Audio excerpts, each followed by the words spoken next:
What to do, my Aboutdre peoples?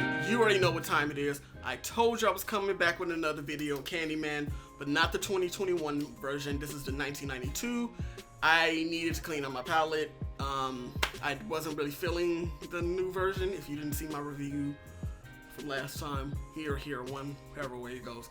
But if this is your first time visiting this channel, please like, comment, subscribe, hit that post notification bell, and share this video with your mama, your daddy, your cousin, whoever. Just tell them that Aboutdre got something to say, and I want to get into this video.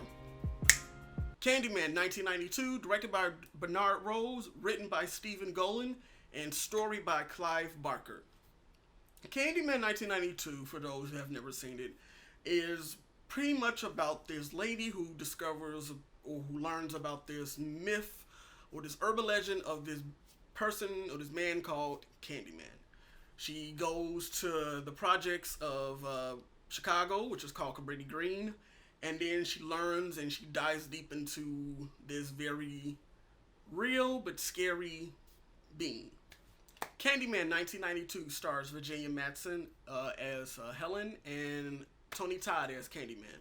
The chemistry between these two, in comparisons to Yaha and Tiana Paris, is like night and day. Even though Tony Todd and Virginia's chemistry is very uncomfortable, there was still chemistry. Where I found with Yaha and Tiana, there was absolutely no chemistry. Mind you, I love Yaha. I think he's one of the best new up-and-coming actors that I feel like is going to take over the world at some point. I don't know when, but I feel like he is. But with that film, they really worked with what they had. And that's just all I can say about that. So the arguments I've heard about 1992 version of Candyman is that, for one, it's told through a white gaze, which is true.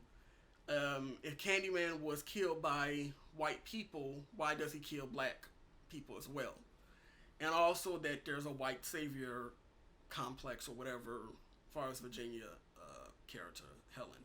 I agree with one of those arguments because it's fact. The story is told through a white gaze. Candyman himself was created by a white person. But the rest I don't agree with.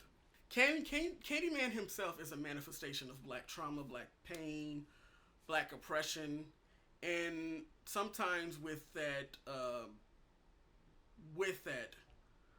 especially in our history in this country, that black anger, that black trauma, that black oppression, not only means that we're angry with other people, we're angry with ourselves. Also, I don't see Helen as being a white savior. First of all, probably up until like the end of the second act towards the third act, I hated Helen as a character. Virginia's a great actor, but her character is annoying because everything that happens to her is her own fault, which is also, I feel, why the 2021 version lacks, because the 1992 version is created by Clive Barker. If you don't know who Clive Barker is, he created this guy right here, who's one of my favorite horror films. And also Clive Barker is one of my favorite filmmakers in the horror genre. He's a horror master. The thing about Clive Barker is, Clive Barker creates with a lot of similes, a lot of metaphors. There's a lot of subtext to his stories. And that is what the 2021 lacked. It very pretty much threw it in your face without kind of just building on those elements. Helen, her story within herself is she's pretty much this white woman who finds or hears this story about a black man. She goes to one of the most dangerous parts of Chicago, probably one of the most dangerous projects in the entire world. She goes here searching for this black man. She has a failing marriage. She's pretty much searching for some sort of bliss. So she searches for this bliss black man. She finds him, but she gets way more than she bargained for. But like a lot of white people when they feel comfortable in black spaces, they can easily go to these black spaces and easily go back home. And another reason I don't agree with the whole Helen is the white savior is because, like I said, she gets herself in her own karma. And instead of her just being that white person who sometimes go to the black neighborhoods or sometimes is interact with black people, and she can go back to her white picket fence and her white home and her white family. She is not allowed that at that point, because this time she has to live the black experience for that very small moment, or she lives a black experience for that very small moment, and she goes through everything that this man had to suffer for being brutally killed because he was with a white woman. She has to go through that. So, and then inevitably she dies. Also, going back to the metaphors in Clive Barker. If you're familiar with Clive Barker's work, yes, he uses a lot of metaphors, and a lot of times it's highly sexual, and also it's more leaning towards the S&M sadomasochist culture. If you look at Hellraiser, it's all through the film, and even when Candyman kills, it's not like a angry moan. It's like a very, it's a moan. It's like a moan of pleasure.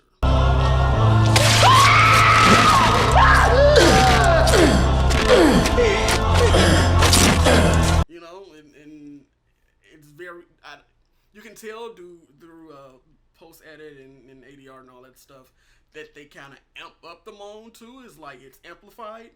Even when he comes in contact with Virginia's character Helen, when the first time they meet each other, he's like this Dracula, Blackula being who like hypnotizes her, and it's this weird. That's one of the things I hate about the film. It's like this weird close up of her like being in this trance, and it's like you can see like the cinematography. Like it just looks weird. But anyway, he's like this presence of her, and he hypnotizes her. It's all sexual. It's all through like pain and pleasure. That whole thing that Clive Barker does, that it works for him, and he's effective at it. Also, another thing that I hate, the argument I do not agree with, I don't want to say I hate the argument, I just don't agree with it, is that the Candyman in the 1992 version only kills black people. That is not true. First of all, in the 1992 version, he barely kills anyone. If you go back to that film, he barely kills anyone. He kills her friend, he kills the psychologist, the doctor that's whatever in the mental institution, and that's it. Every other kill was pretty much a person telling Helen about a story. It was almost like telephone. We don't know if it's true. We don't know if it's true or not. We just know what we heard. Now, one of the things I do not like about the 1992 version is that it is of its time. There are things about it that is just like, okay, the special effects it doesn't really hold up. But the one thing that I feel like the 1992 version has that the new version does not have is that even though the 1992 have an abundance of jump scares, but what is underneath those jump scares is like this looming presence of Candyman. It's like first of all, Candyman didn't even show up. He didn't even show up probably like until the middle of the second act, if I remember. But it's his presence. It's the stories that they're telling through exposition about this person that we have not seen. We do not know how he looked. We just hear about him. It's this creep factor that it just looms over it, and it just adds to the jump scares. So when like people say there's a lot of jump scares in horror films, when you have that kind of element underneath it, it's kind of like just the anchor of that. It is way more effective, and then that's why I can accept it more. I love the 1992 version. I think it holds up for the most part. It's still scary, and yeah, so that's gonna be it for my video, guys. Tell me what you think. Once you see by the time I release this, I think the 2021 version would be released fully. So I want to hear you guys' thoughts all through this weekend. I want to know what you guys think. How did you feel? How do you feel about this version, and how do you feel like the new version in comparison? So catch you in the next video, guys. I appreciate the love and support that you guys always give me in the comments, and I'll see you in the next video. Peace.